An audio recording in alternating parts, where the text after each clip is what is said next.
ഈശോ മിശിഹായ്ക്ക് സ്തുതിയായിരിക്കട്ടെ. യേശുവിൽ ഏറ്റവും പ്രിയപ്പെട്ട മക്കളെ, ഇന്നത്തെ ഈ ക്ലാസ്സിലേക്ക് നിങ്ങളെ ഏറ്റവും സ്നേഹത്തോടു കൂടി ഞാൻ സ്വാഗതം ചെയ്യുകയാണ്. കഴിഞ്ഞ 2 ക്ലാസ്സുകളിലായി നാം 10-ാമത്തെ അധ്യായത്തിൽ മാധ്യമങ്ങളെക്കുറിച്ചാണ് പഠിച്ചത്.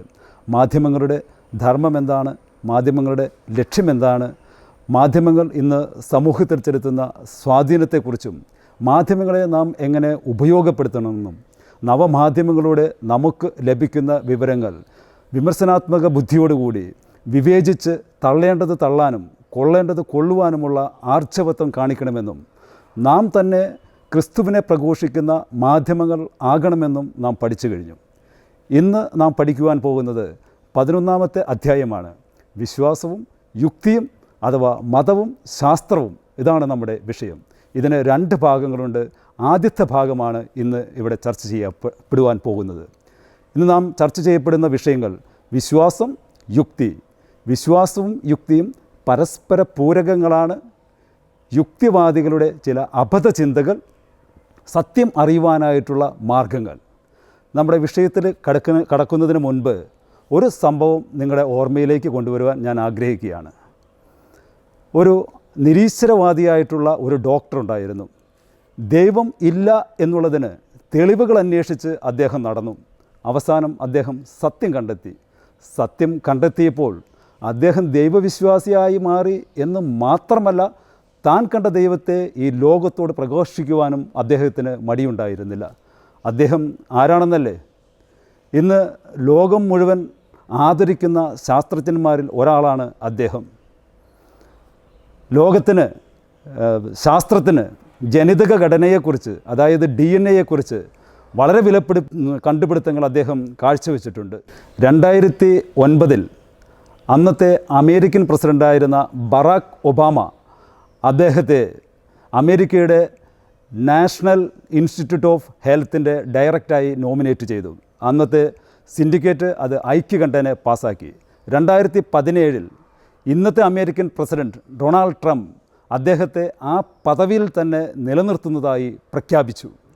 അദ്ദേഹത്തിൻ്റെ പേരാണ് ഡോക്ടർ എസ് കോളിൻസ്. 2009 മുതൽ അദ്ദേഹം വത്തിക്കാനിലെ പൊന്തിഫിക്കൽ അക്കാഡമി ഓഫ് സയൻസിലെ അംഗം കൂടി ആണെന്നതിൽ നമുക്ക് അഭിമാനിക്കാം. ഇനി വിഷയത്തിലേക്ക് കടക്കാം. നമ്മുടെ വിഷയം വിശ്വാസം. നാം നിത്യജീവിതത്തിലേക്ക് തിരിഞ്ഞു നോക്കുകയാണെങ്കിൽ ഓരോ നിമിഷവും ഒരു വിധത്തിലല്ലെങ്കിൽ മറ്റൊരു വിധത്തിൽ നാം വിശ്വാസത്തിലൂടെയാണ് കടന്നു പോയിക്കൊണ്ടിരിക്കുന്നത്. ഉദാഹരണത്തിന്, നാം ശ്വസിക്കുന്ന വായുവിൽ അണുബാധയുള്ള വൈറസുകൾ ഇല്ല എന്ന് നാം വിശ്വസിക്കുന്നു. നാം കഴിക്കുന്ന ഭക്ഷണത്തിൽ വിഷാംശം ഇല്ല എന്ന് നാം വിശ്വസിക്കുന്നു. നാം കുടിക്കുന്ന വെള്ളത്തിൽ വിഷാംശം ഇല്ല എന്ന് നാം വിശ്വസിക്കുന്നു. നാം കയറുന്ന വണ്ടിയുടെ ഡ്രൈവർ നമ്മളെ സുരക്ഷിതരായി ലക്ഷ്യസ്ഥാനത്ത് എത്തിക്കും എന്ന് നാം വിശ്വസിക്കുന്നു. ഇനി സഭ എന്താണ് വിശ്വാസത്തെക്കുറിച്ച് പറയുന്നത്? നമ്മുടെ 12-ാം ക്ലാസ്സിലെ പാഠപുസ്തകത്തിൽ 1-ാമത്തെ അധ്യായത്തിൽ വിശ്വാസത്തെക്കുറിച്ച് നാം പഠിച്ചതാണ്. വിശ്വാസത്തിൻ്റെ സവിശേഷതകൾ പഠിച്ചത് നിങ്ങൾ ഓർമ്മിക്കുന്നുണ്ടോ? എന്താണ് ആദ്യത്തെ സവിശേഷത? വിശ്വാസം ഒരു ദൈവദാനമാണ്. അതെ, ദൈവം ആർക്കാണ് സ്വയം വെളിപ്പെടുത്തി കൊടുക്കുവാൻ ആഗ്രഹിക്കുന്നത് അവർക്ക് മാത്രമാണ് അതിനുള്ള കൃപ ലഭിക്കുകയുള്ളൂ. ഇനി ബൈബിളിൽ വിശ്വാസത്തെക്കുറിച്ച് എന്താണ് പറയുന്നത്? ആർക്ക് പറയാം? ഹെബ്രായർക്ക് എഴുതിയ ലേഖനം 11-ാം അധ്യായം 1-ാം വാക്യത്തിൽ ഇങ്ങനെ പറയുന്നു: വിശ്വാസം എന്നത് പ്രത്യാശിക്കുന്നവ ലഭിക്കും എന്ന ഉറപ്പും കാണപ്പെടാത്തവ ഉണ്ട് എന്നുള്ള ബോധ്യവുമാണ്. എന്താണ് കാണപ്പെടാത്തവ? അദൃശ്യനായ ദൈവത്തെ നമുക്ക് കാണാൻ പറ്റുമോ? ഇല്ല. അപ്പോൾ ആ കാണപ്പെടാത്ത ദൈവത്തെ നാം വിശ്വസിക്കണം. ഇനി എന്താണ് പ്രത്യാശിക്കേണ്ടത്? ഈ ലോക ജീവിതത്തിന് ശേഷം സ്വർഗീയ ജീവിതം ഉണ്ടെന്ന് നാം പ്രത്യാശിക്കണം. മരണത്തിന് ശേഷം നിത്യജീവനുണ്ട് എന്ന് നാം പ്രത്യാശിക്കണം. അപ്പോൾ ഈ ലോകത്തിൽ സത്യമാർഗത്തിലൂടെ ചരിക്കുന്നവർക്ക് സ്വർഗത്തിലേക്ക് എത്തിച്ചേരുവാൻ സാധിക്കും. നമുക്ക് മുമ്പേ മാർഗദർശികളായി, വഴികാട്ടികളായി, വഴിവിളക്കുകളായി അനേകം വിശുദ്ധർ സ്വർഗത്തിൽ എത്തിച്ചേർന്നിട്ടുണ്ടല്ലേ. ഇനി ഇതാ ഇപ്പോൾ അവസാനമായി ഇൻ്റർനെറ്റിൻ്റെയും കമ്പ്യൂട്ടറിൻ്റെയും മധ്യസ്ഥൻ എന്ന് അറിയപ്പെടുന്ന കാർലോ അക്വിറ്റസ് വരെ ആ ഗണത്തിലേക്ക് ഉയർത്തപ്പെട്ട് കഴിഞ്ഞു. അപ്പോൾ ഇതിൽ നിന്ന് നാം മനസ്സിലാക്കേണ്ടത്, എനിക്കും നിങ്ങൾക്കും, നമ്മളടങ്ങുന്ന ഈ സമൂഹത്തിലെ ഓരോരുത്തർക്കും സ്വർഗത്തിലെത്താനുള്ള ബാധ്യതയുണ്ട്, സാധ്യതയുണ്ട്. ജാതി, മത, വർഗ, വർണ്ണ, പ്രായഭേദമന്യേ നമുക്ക് ഓരോരുത്തർക്കും സത്യമാർഗത്തിലൂടെ സ്വർഗത്തിൽ എത്തിച്ചേരാവുന്നതാണ്. അടുത്തതായി നമുക്ക് യുക്തി എന്ന വിഷയത്തിലേക്ക് കടക്കാം. എന്താണ് യുക്തി? നമ്മുടെ ബുദ്ധി കൊണ്ട് ഒരു പ്രക്രിയയെ അനലൈസ് ചെയ്ത്, അതായത് അപഗ്രഥിച്ച് വിവേചിച്ച് അതിലെ കാര്യവും കാരണവും കണ്ടെത്തുക. ഒരു കാര്യത്തിൻ്റെ കൃത്യതയായ മനസ്സിലാക്കുന്നതിന്, കണ്ടെത്തുന്നതിന് അതിന് യുക്തി ആവശ്യമാണ്. അപ്പോൾ യുക്തിയിൽ എന്താണ് സംഭവിക്കുന്നത്? നാം കണ്ടു വിശ്വസിക്കുന്നു. ദൈവത്തെ നാം കാണാതെ വിശ്വസിക്കുന്നു. അപ്പോൾ കണ്ടു വിശ്വസിക്കുന്ന ശാസ്ത്രം വളരുമ്പോൾ കാണാതെ വിശ്വസിക്കുന്ന മതത്തിന് അതൊരു തകർച്ചയിലേക്ക് പോരുമോ? അതുകൊണ്ട് മതം ശാസ്ത്രത്തിന് എതിരാണോ എന്നുള്ള ചില സംശയങ്ങൾ നിങ്ങളുടെ മനസ്സിൽ തോന്നിയേക്കാം അല്ലേ? സഭയുടെ നിലപാട് എന്താണ് എന്ന് നമുക്ക് നോക്കാം. CCC എന്ന് നിങ്ങൾ കേട്ടിട്ടുണ്ടോ?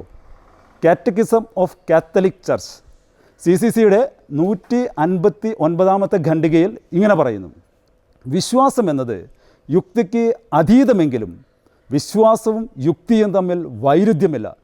എന്താണ് വൈരുദ്ധ്യമില്ലാത്തതിൻ്റെ കാരണം? അവിടെ പറയുന്നുണ്ട്. കാരണം മനുഷ്യൻ്റെ ബുദ്ധിയിൽ ദൈവം നിക്ഷേപിച്ച അറിവ് കൊണ്ട് കണ്ടെത്തുന്ന സത്യങ്ങളും വിശ്വാസത്തിൻ്റെ തലത്തിൽ കണ്ടെത്തുന്ന സത്യങ്ങളും തമ്മിൽ വ്യത്യാസമില്ല. ഇവ രണ്ടും ഒന്നാണ്. അതുകൊണ്ടാണ് വൈരുദ്ധ്യമില്ലാത്തത്. ഇനി രണ്ട് മാർഗത്തിലൂടെ കണ്ടെത്തുന്ന സത്യങ്ങളും ഒന്നാകാനുള്ള കാരണം എന്താണ്? സത്യം ഒന്നേയുള്ളൂ. അതുകൊണ്ടാണ് ഇത് രണ്ടും ഒന്നാകുന്നത്.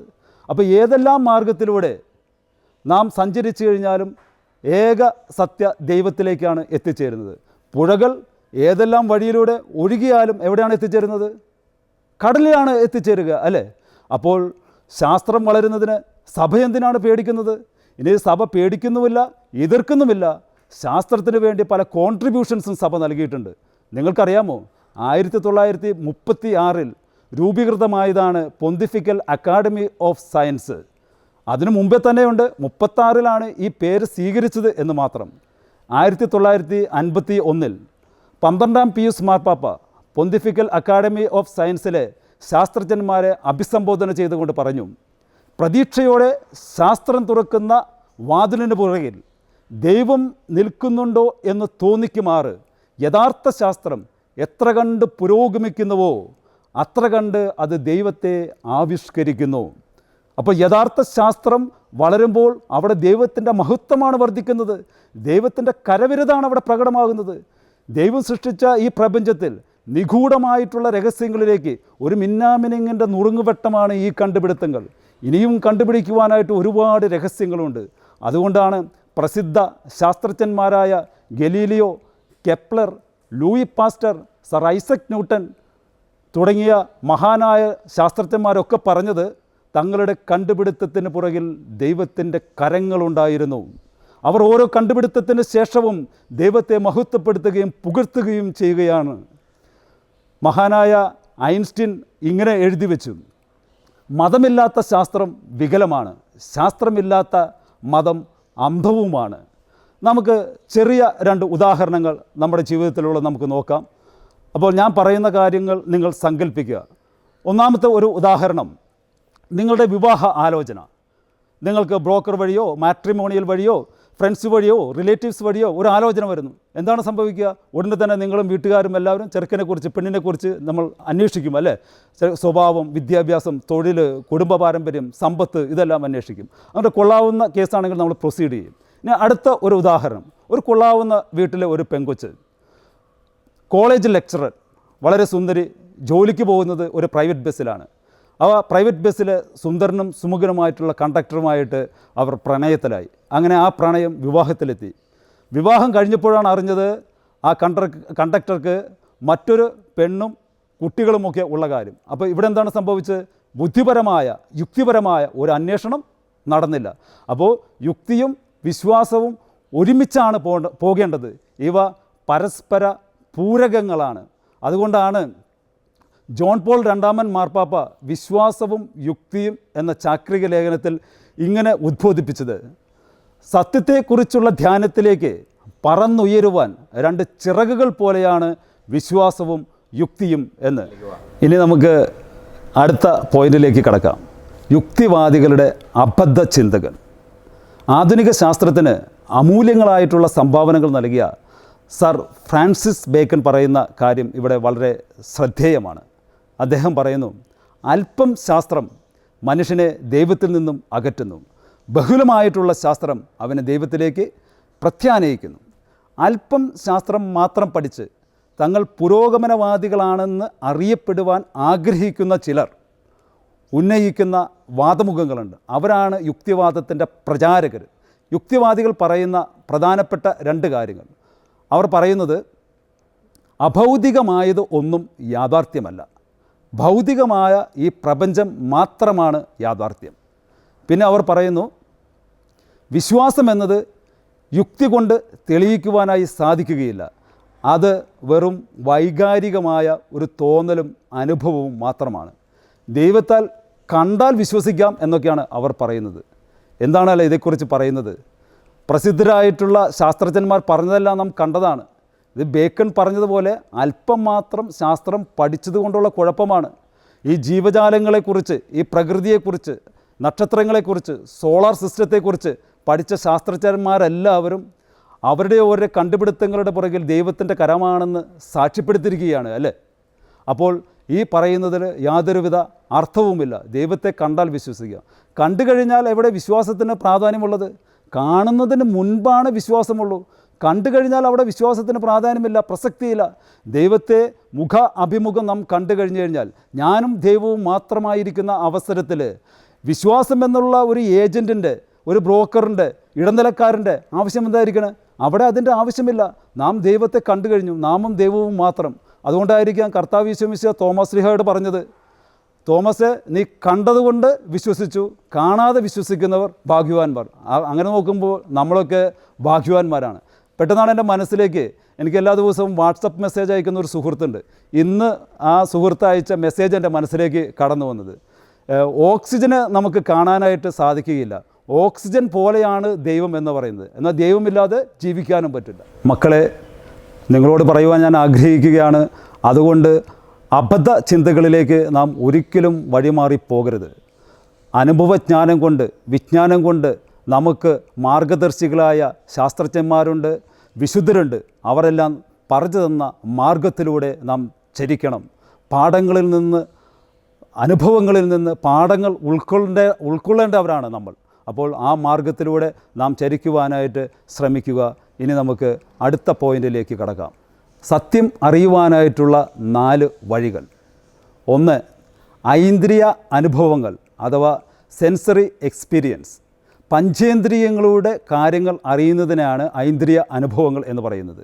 ചില കാര്യങ്ങൾ നാം കേട്ടറിയുന്നു, ചിലത് നാം കണ്ടറിയുന്നു, ചിലത് നാം ശ്വസിച്ചറിയുന്നു, ചിലത് നാം രുചിച്ചറിയുന്നു, ചിലത് നാം സ്പർശനത്തിലൂടെ അറിയുന്നു. അറിവിൻ്റെ ആദ്യത്തെ പടിയാണിത്. 2ാമത്തെ മാർഗമാണ് യുക്തി വിചാരം, റീസണിങ്. പഞ്ചേന്ദ്രിയങ്ങളിലൂടെ അറിഞ്ഞ അറിവുകൾ നമ്മുടെ ബുദ്ധി കൊണ്ട് അനലൈസ് ചെയ്ത് വിവേചിച്ച് കാര്യകാരണസഹിതം കണ്ടെത്തുന്നതിനെയാണ് യുക്തി എന്ന് പറയുന്നത്, അല്ലെങ്കിൽ ലോജിക് എന്ന് പറയുന്നത്. പൊതുവെ ഭൗതികവാദികൾക്ക് ഈ 2 മാർഗങ്ങളോടുമാണ് പ്രിയം. 3ാമത്തെ മാർഗമാണ് ഫെയ്ത്ത്, വിശ്വാസം. ഉദാഹരണത്തിന് മാതാപിതാക്കൾക്ക് മക്കളോടുള്ള വാത്സല്യം, ഭാര്യ ഭർത്താക്കന്മാർ തമ്മിലുള്ള സ്നേഹം, ഫ്രണ്ട്സ് തമ്മിൽ കട്ട സ്നേഹമാണെന്നൊക്കെ, ചങ്ക് ബ്രോസാണെന്നൊക്കെ നിങ്ങൾ പറയില്ലേ, അല്ലെങ്കിൽ കമിതാക്കളുടെ പ്രേമം. ഈ വികാരങ്ങളെ ഒന്നും തന്നെ യുക്തിക്കോ ശാസ്ത്രത്തിനോ വ്യാഖ്യാനിക്കാനായിട്ട് സാധിക്കുകയില്ല. പക്ഷേ വിശ്വാസത്തിന് ദൈവം സ്നേഹമാണ് എന്ന് പറയുവാനായിട്ട് സാധിക്കും. വിശ്വാസത്തിൻ്റെ തലത്തിലാണ് നമുക്ക് ദൈവത്തെ കണ്ടെത്തുവാനായിട്ട് സാധിക്കുകയുള്ളൂ. ഇതാണ് 3ാമത്തെ മാർഗം. അടുത്ത് 4ാമത്തെ മാർഗം ഇൻസൈറ്റ് അല്ലെങ്കിൽ ഉൾക്കാഴ്ച എന്ന് പറയും. നാം വിശ്വസിക്കുന്ന ദൈവത്തെ സദാ ധ്യാനിച്ചു കൊണ്ടിരിക്കുമ്പോൾ നമുക്കുണ്ടാകുന്ന അവബോധമാണിത്. ഒരു ഉദാഹരണം പറയുകയാണെങ്കിൽ, വൃക്ഷച്ചുവട്ടിലിരുന്ന സിദ്ധാർത്ഥന് ബോധോദയമുണ്ടായപ്പോൾ ശ്രീബുദ്ധനായി എന്നൊക്കെ നാം കേട്ടിട്ടില്ലേ? നമ്മുടെ ബഹുമാനപ്പെട്ട ബോബി ജോസ് കട്ടിക്കാടൻ അച്ഛൻ്റെ വാക്കുകളിൽ പറഞ്ഞു കഴിഞ്ഞാൽ, പിതാവായ ദൈവത്തിൻ്റെ സ്നേഹം സദാസമയവും നമ്മെ പൊതിഞ്ഞു നിൽക്കുന്നു എന്നുള്ള ഒരു തിരിച്ചറിവാണ് ഉൾക്കാഴ്ച എന്നത്. അപ്പോൾ ഈ 4 മാർഗങ്ങളും നിങ്ങൾക്ക് മനസ്സിലായി കാണും എന്ന് ഞാൻ വിശ്വസിക്കുകയാണ്. നാം ഇന്ന് പഠിച്ച എല്ലാ കാര്യങ്ങളും ചെറുതായിട്ട് ഒന്ന് നമ്മുടെ ഓർമ്മയിലേക്ക് കൊണ്ടുവരാം. വിശ്വാസവും യുക്തിയും അഥവാ മതവും ശാസ്ത്രവും എന്ന വിഷയത്തെക്കുറിച്ചാണ് നാം ഇന്ന് പഠിച്ചത്. വിശ്വാസത്തെക്കുറിച്ച്, നിത്യജീവിതത്തിലെ പ്രസക്തി എന്താണെന്ന് നാം കണ്ടു. സഭ എന്താണ്, ബൈബിൾ എന്താണ് വിശ്വാസത്തെക്കുറിച്ച് പറയുന്നത് നാം കണ്ടു. വിശ്വാസം ദൈവദാനമാണെന്നും അദൃശ്യനായ ദൈവത്തെ വിശ്വസിച്ച് സ്വർഗമെന്ന പ്രത്യാശയോടെ ജീവിച്ചു കഴിഞ്ഞാൽ നാം ദൈവത്തിൻ്റെ അടുത്തേക്ക് എത്തിച്ചേരും എന്ന് നാം കണ്ടു. യുക്തി എന്താണെന്ന് നാം കണ്ടു. നമുക്ക് തന്നിരിക്കുന്ന ബുദ്ധി കൊണ്ട് കാര്യങ്ങളെ വിവേചിച്ച് അറിയുന്നതിനെയാണ് യുക്തി എന്ന് പറയുന്നത്. വിശ്വാസം ശാസ്ത്രത്തിൻ്റെ വളർച്ചയ്ക്ക് എതിരാണോ, അല്ലെങ്കിൽ ശാസ്ത്രം വളർന്നു കഴിഞ്ഞാൽ വിശ്വാസം തകരുമോ എന്നുള്ള ചോദ്യത്തിന് CCCയിൽ നിന്നും നാം ഉത്തരം കണ്ടു. ശാസ്ത്രത്തിലൂടെ കണ്ടുപിടിക്കുന്ന സത്യങ്ങളും വിശ്വാസത്തിൻ്റെ തലത്തിൽ കണ്ടുപിടിക്കുന്ന സത്യങ്ങളും ഒന്നാണ്. അതുകൊണ്ട് ശാസ്ത്രത്തിൻ്റെ വളർച്ചയ്ക്ക് സഭ എതിരല്ല, മറിച്ച് ശാസ്ത്രത്തിൻ്റെ പുരോഗതിക്ക് വേണ്ടി പല കോൺട്രിബ്യൂഷൻസും സഭ നൽകിയിട്ടുണ്ട്. അതിനുള്ള ഉദാഹരണമാണ് പൊന്തിഫിക്കൽ അക്കാഡമി ഓഫ് സയൻസ്. പ്രശസ്തരായിട്ടുള്ള പല ശാസ്ത്രജ്ഞന്മാരും തങ്ങളുടെ കണ്ടുപിടുത്തങ്ങൾക്ക് പുറകിൽ ദൈവത്തിൻ്റെ കരങ്ങളാണെന്ന് സാക്ഷ്യപ്പെടുത്തിയിരിക്കുന്നത് നാം കണ്ടു കഴിഞ്ഞു അല്ലേ. അതുകൊണ്ടാണ് പറയുന്നത് വിശ്വാസവും യുക്തിയും പരസ്പര പൂരകങ്ങളാണ്, ഇവ തമ്മിൽ വൈരുദ്ധ്യമില്ല, ഒരുമിച്ചാണ് പോകേണ്ടതെന്ന്. യുക്തിവാദികളുടെ ചില അബദ്ധ ചിന്തകൾ എന്തൊക്കെയാണെന്ന് നാം കണ്ടു അല്ലേ. അഭൗതികമായതൊന്നും യാഥാർത്ഥ്യമല്ല, ഭൗതികമായത് മാത്രമാണ്, ഈ പ്രപഞ്ചം മാത്രമാണ് യാഥാർത്ഥ്യം എന്ന് അവർ പറയുന്നു. വിശ്വാസം എന്നത് യുക്തി കൊണ്ട് തെളിയിക്കുവാനായിട്ട് സാധിക്കുകയില്ല. വിശ്വാസം എന്നത് കേവലം തോന്നലുകൾ മാത്രമാണ്. ദൈവത്തെ കണ്ടാൽ വിശ്വസിക്കാം എന്നൊക്കെയാണ് അവർ പറയുന്നത്. കണ്ടു കഴിഞ്ഞാൽ വിശ്വാസത്തിന് പ്രസക്തിയില്ല. അപ്പോൾ അതിൽ തന്നെ ഒരു യുക്തിയില്ല, അല്ലേ. കാണാതിരിക്കുമ്പോഴാണ് വിശ്വാസത്തിന് പ്രസക്തി. അടുത്തതായിട്ട് നാം കണ്ടത് സത്യം കണ്ടെത്തുവാനുള്ള 4 മാർഗങ്ങളാണ്. ഒന്നാമത്തെ മാർഗം ഐന്ദ്രിയ അനുഭവങ്ങൾ, സെൻസറി എക്സ്പീരിയൻസ്, പഞ്ചേന്ദ്രിയങ്ങൾ കൊണ്ട് ദൈവത്തെ കണ്ട് അറിയുന്നത്. രണ്ടാമതായി പറയുന്നത് യുക്തി വിചാരം, റീസണിങ്. നമുക്ക് നൽകിയിരിക്കുന്ന ബുദ്ധി കൊണ്ട് ഒരു പ്രക്രിയയെ കാര്യകാരണങ്ങൾ സഹിതം അപഗ്രഥിച്ച് വിവേചിച്ച് അറിയുന്നതിനാണ് യുക്തി അല്ലെങ്കിൽ ലോജിക് എന്ന് പറയുന്നത്. മൂന്നാമത്തെ ഒരു വഴി വിശ്വാസം. ദൈവം സ്നേഹമാണ് എന്ന് വിശ്വാസത്തിൻ്റെ തലത്തിലാണ് കണ്ടെത്തുവാനായിട്ട് സാധിക്കുകയുള്ളൂ. വിശ്വാസത്തെ മനുഷ്യൻ്റെ ബുദ്ധി കൊണ്ട് യുക്തി കൊണ്ട് വിവേചിച്ച് അറിയുവാനായിട്ട് സാധിക്കുകയില്ല. നാലാമതായിട്ട് നാം കണ്ടത് ഉൾക്കാഴ്ച, ഇൻസൈറ്റ്. നാം വിശ്വസിക്കുന്ന ദൈവത്തെ സദാ ധ്യാനിച്ചു കൊണ്ടിരിക്കുമ്പോൾ നമുക്കുണ്ടാകുന്ന അവബോധമാണ് ഉൾക്കാഴ്ച എന്ന് നാം കണ്ടു. ഞാൻ പറഞ്ഞ വിഷയങ്ങളെല്ലാം നിങ്ങൾക്ക് മനസ്സിലായി കാണും എന്ന് ഞാൻ വിചാരിക്കുകയാണ്. അടുത്ത ക്ലാസ്സിന് മുമ്പ് ഒരു ചെറിയ അസൈൻമെൻറ്റ് നിങ്ങൾക്ക് തരികയാണ്. എന്തുകൊണ്ടാണ് നിങ്ങൾ ദൈവത്തിൽ വിശ്വസിക്കുന്നത്? ദൈവത്തിൽ വിശ്വസിക്കുവാനായിട്ട് നിങ്ങളെ പ്രേരിതമാക്കുന്ന 3 കാരണങ്ങൾ നിങ്ങളുടെ നോട്ട് ബുക്കിൽ കുറിച്ച് നിങ്ങളെ പഠിപ്പിക്കുന്ന അധ്യാപകർക്ക് അയച്ചു കൊടുക്കുക. ഇന്ന് മനഃപ്പാഠമാക്കേണ്ട വചനം: വിശ്വാസം വഴി ക്രിസ്തു നിങ്ങളുടെ ഹൃദയങ്ങളിൽ വസിക്കണമെന്നും നിങ്ങൾ സ്നേഹത്തിൽ വേരുപാകി അടിയുറയ്ക്കണമെന്നും ഞാൻ പ്രാർത്ഥിക്കുന്നു. എഫെസ്യസ് 3:17. ഇന്ന് എൻ്റെ ക്ലാസ് ശ്രവിച്ച നിങ്ങൾക്കെല്ലാവർക്കും ഏറ്റവും സ്നേഹത്തോടെ ഞാൻ നന്ദി പറയുകയാണ്. നല്ലൊരു ദിവസം നിങ്ങൾക്ക് ഏവർക്കും ആശംസിക്കുന്നു. ഈശോ മിശിഹായിക്ക് സ്തുതിയായിരിക്കട്ടെ.